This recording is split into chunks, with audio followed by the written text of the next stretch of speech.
tenemos ahora aquí con nosotros al doctor, profesor, dirían los alemanes, Javier Fernández Sebastián, para dictar una conferencia, la conferencia inaugural, que realmente va a vestir los sucesivos encuentros que vamos a ir teniendo. Muchos de ustedes conocerán a Javier Fernández Sebastián. Yo solamente indicaré que es para mí un honor estar ahora con él y un privilegio que esté aquí para inaugurar esta escuela, porque Javier, además de ser un extraordinario amigo, es un colega también fuera de serie, porque combina, y esto porque lo hemos visto, quienes hemos sido parte del grupo de Iberconceptos, una calidad humana también poco común a veces se da, pero hemos tenido la fortuna de contar con él, y una calidad intelectual también, en donde se combina una erudición infinita, ¿verdad?, sobre la historia política, la historia social, obviamente de España, pero también del mundo iberoamericano, y además una inquietud permanente por las cuestiones de teoría de la historia, es decir, por pensar la historia y lo que en la historia se puede jugar para quienes estamos interesados en la historia. Entonces sí es un privilegio tenerlo aquí para abrir esta escuela, y diré también solamente, muy brevemente, que ya de alguna manera lo dijo, pero quiero resaltarlo, es un director de orquesta de un grupo de solistas, como solemos ser, bastante complicados en muchos casos, pero él no sé de dónde ha sacado esa habilidad, algo tiene él, no sé de dónde proviene, para realmente orquestar, para realmente coordinar intereses que vienen de muchos lugares, de muchos rumbos del mundo iberoamericano, incluido el mundo luso-portugués. Entonces, él ha sabido ya a lo largo de 10, 15 años darle forma, darle estructura, y sobre todo con un grado de eficiencia que también no es tan común a veces en este tipo de redes que ahora están de moda, ¿no? Este tipo de conjuntos, de grupos de investigación transnacionales, pero llama la atención también el grado de eficiencia en cuanto a los resultados, en cuanto a la entrega de las investigaciones, las publicaciones en forma de artículos, de ensayos, distribuidos en multitud de revistas a nivel iberoamericano, y también en estos dos diccionarios que ahora ya tienen vida, dos grandes diccionarios de historia de conceptos en el mundo iberoamericano, que están pues por ahí, están ahí en las bibliotecas y están en algunas casas particulares, se pueden encontrar. Pero ahí está un trabajo enorme, y todo esto hecho como si no pasara nada, casi sin ningún esfuerzo. Bueno, eso es Javier, entonces le voy a dejar la palabra, con un gran gusto.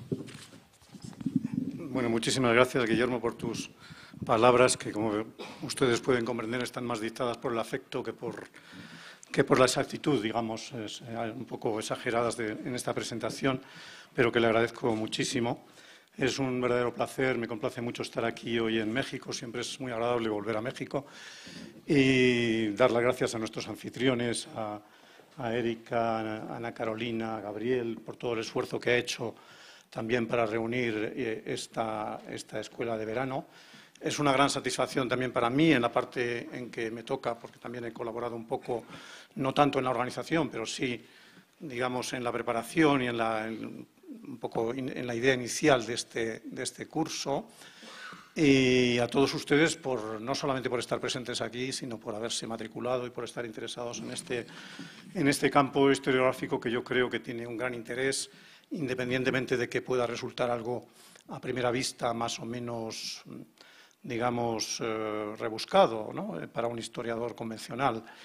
Tenía intención de hacer una cierta contextualización de nuestros trabajos dentro del grupo internacional, pero en la medida que Martin Burke ha hecho una excelente exposición inicial que nos ha precedido y ha enmarcado muy bien cuál es lo que se está moviendo en el mundo desde la creación de este grupo en Londres en 1998, voy a saltarme, digamos, esta parte introductoria y lo que haré es, digamos, mi charla va a ir orientada a 3 propósitos. Voy a hablar de historia, vamos a hablar de historia.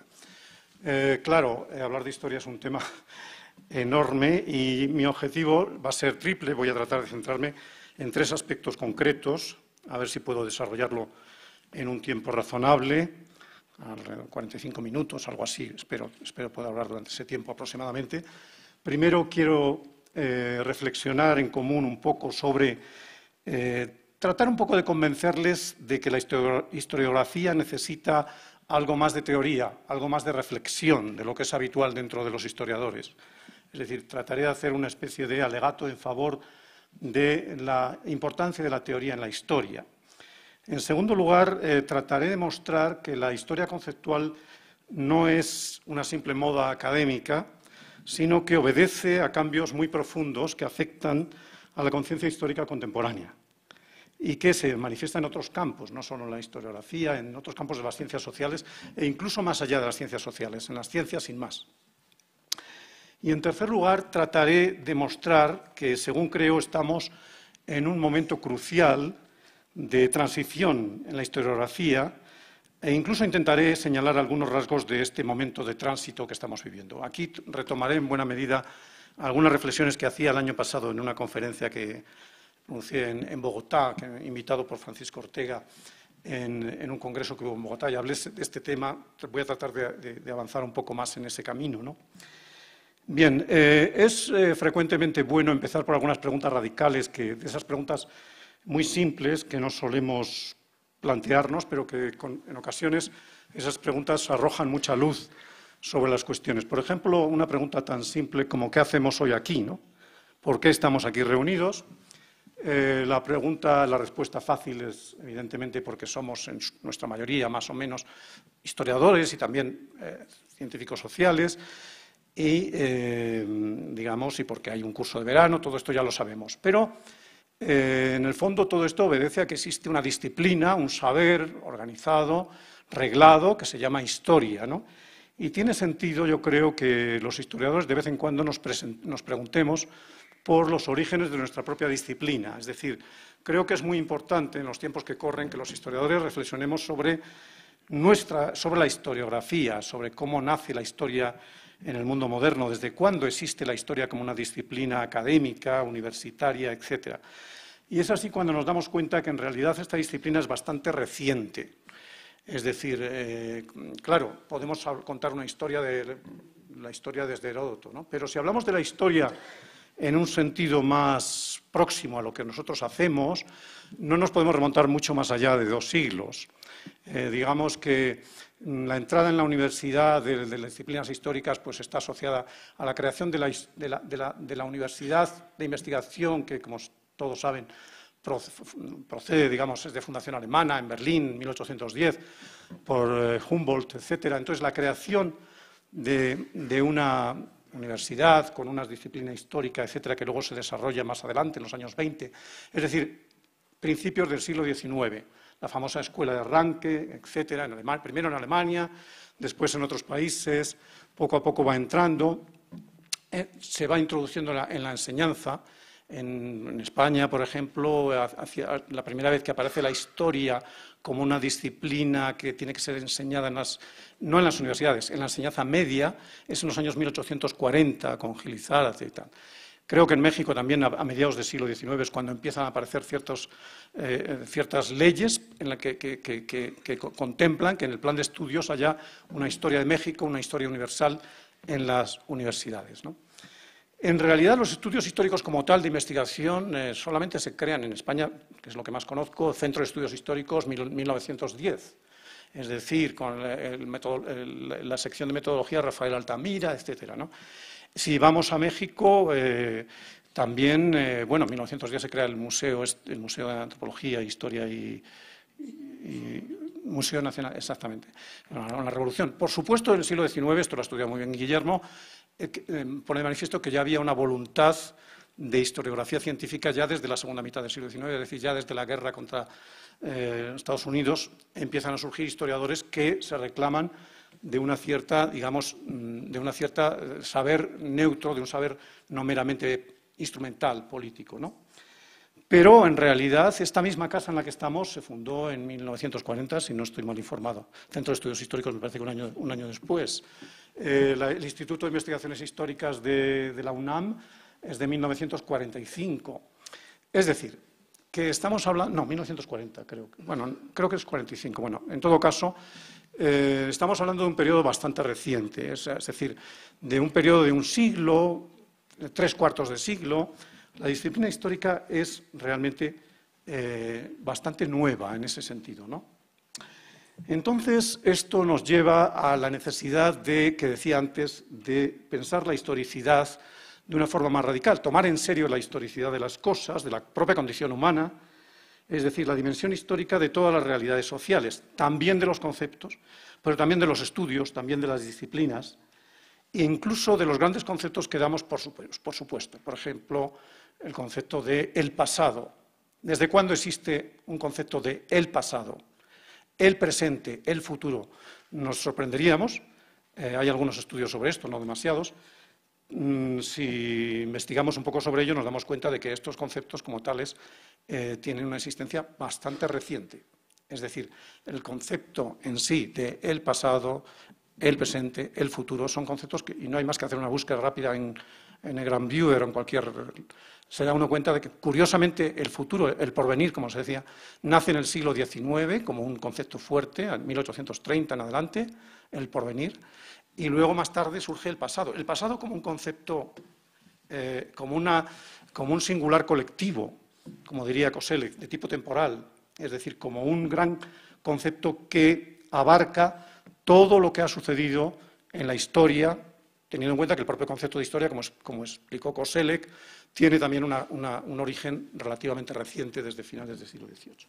Bien, simplemente estas cuestiones las sitúo antes del comienzo de nuestra reflexión para darnos cuenta de que efectivamente esos conceptos también necesitan ser historizados. Hablamos siempre de la sociedad, el individuo, clases, todos esos conceptos tienen una historia y conviene saber que a lo mejor no tiene mucho sentido hablar de la sociedad medieval si estamos atribuyendo a los actores de esa época un concepto de sociedad del que sencillamente carecían.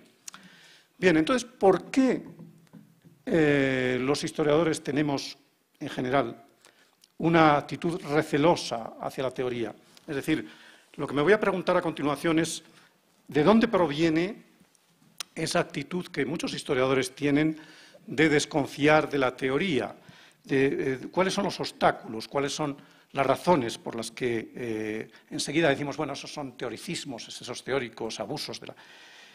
yo creo que hay, por lo menos, alcanzo a pensar en 3 motivos que me parecen plausibles. Uno de ellos es, sin duda, la reticencia de los historiadores a historizarnos a nosotros mismos porque no nos gusta someter a escrutinio a nuestro propio bagaje profesional básico. Es decir, parece que eso te desnuda ante el público. Cuando un historiador empieza a analizar su propio utillaje analítico, hay un reflejo gremial que hace que aconseje no meterse demasiado en esas cuestiones. El ejemplo es claro, a ningún prestidigitador, a ningún ilusionista o mago le gusta mostrar sus trucos ante el público, los mantiene secretos. Y de alguna forma el historiador ha sido un poco mago durante estos 100 y pico años, es decir, pretendía hablar en nombre de un pasado que de una forma como si fuera el ojo de Dios, como un narrador omnisciente que habla desde ninguna parte, como si simplemente el pasado hablase por su boca, ¿no? Y entonces, claro, si de repente comienza a poner en cuestión todos estos arcanos de la profesión, parece que pierde autoridad. El historiador se siente un poco pudoroso de mostrar esas debilidades en público. En segundo lugar, la teoría de la historia de la teoría de la historia se ha desconfiado mucho en los años, sobre todo yo creo que esto se localiza especialmente en los años 90. Ya desde los orígenes de eso que se llamó la posmodernidad, desde los años 70. Grosso modo, la posmodernidad, pues diríamos que dura desde los años 70 hasta el cambio de milenio, más o menos, ¿no? Entonces, esa acusación, ese temor hacia lo que se llaman los autores posmodernos, todos tenemos en mente, no sé, yo recuerdo que yo estaba preparando la cátedra para a principios de los 90, y entonces todas las memorias que hacíamos los profesores para la historia, para prepararnos para un puesto de historia, unánimemente todos arremetíamos contra la posmodernidad, contra Derrida, contra Hayden White, contra, digamos, estos autores que eran un poco los que ponían en cuestión, se atrevían a conmover nuestros cimientos, ¿no? Porque de alguna forma parece que atacaban a la historia. O sea, el historiador se sentía irritado, sentía una animadversión hacia estos autores, que luego podemos hablar de Foucault, incluso de Barthes, y posteriormente de gente como Jenkins o como Anker Smith, etcétera, ¿no? Es decir, se asociaba la etiqueta de posmodernidad con una especie de ataque contra la historia que, en lugar de ser una ciencia, estos señores pretendían que era poco menos que una rama de la literatura. Y entonces eso nos irritaba profundamente y despertó mucha animadversión contra la teoría de la historia. Creo que eso hoy afortunadamente está superado, ¿no? Es decir, en buena medida los sectores más informados de la historiografía ya no miran con tanto desconfianza, incluso animadversión a ese tipo de reflexiones, y hoy se integran de una forma mucho más normal. O sea, la gente ha leído a Hayden White y podrá gustarle más o menos, pero evidentemente no se considera anatema. En tercer lugar, otra razón por la que hemos desconfiado también, o por la que los historiadores, es porque esto se veía relacionado con la historia de las ideas. Es verdad que la historia de la historiografía y la propia empresa de la historia tiene que ver con la historia intelectual, porque al fin y al cabo lo que hacemos los historiadores pues es historia. Todos los historiadores hacemos un trabajo que es un trabajo intelectual. Por tanto, en cierta manera, toda la historiografía forma parte de la gran provincia de la historia intelectual. Y la historia intelectual, o la historia de las ideas, como se decía normalmente, en general despertaba cierta desconfianza en muchos historiadores, y probablemente todavía la despierta, pero menos que antes, ¿no? ¿Por qué? Porque las ideas se veían como algo demasiado etéreo, demasiado filosófico, demasiado desencarnado, como una especie de, incluso si uno era más o menos marxista, como un epifenómeno superestructural que no tenía una existencia demasiado real, eran unos fenómenos ideológicos y tal.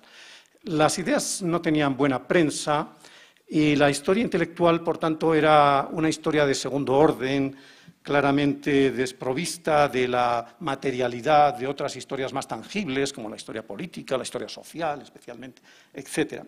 Todo esto, afortunadamente, todos lo sabemos, hace más o menos 50 años empezó a ser superado por obra, entre otras cosas, de aquellos primeros artículos de Quentin Skinner, aquellos trabajos de Koselleck y de otros historiadores de los que hablaremos mucho en estos días, que dieron un giro ya, en lugar de hablar de ideas en general, pues un poco al estilo de Unit Ideas de Lovejoy, por ejemplo, pasaron a hablar más bien de ideas in context, por ejemplo, ¿no? De ideas del contextualismo lingüístico, lo que se llamó la Begriffsgeschichte, etcétera. Otro tipo de aproximación a la historia intelectual que, en lugar de centrarse en las ideas, va a cambiar el foco, aunque son muy distintas entre sí, dos escuelas muy distintas, cambian el foco hacia los conceptos, hacia los lenguajes.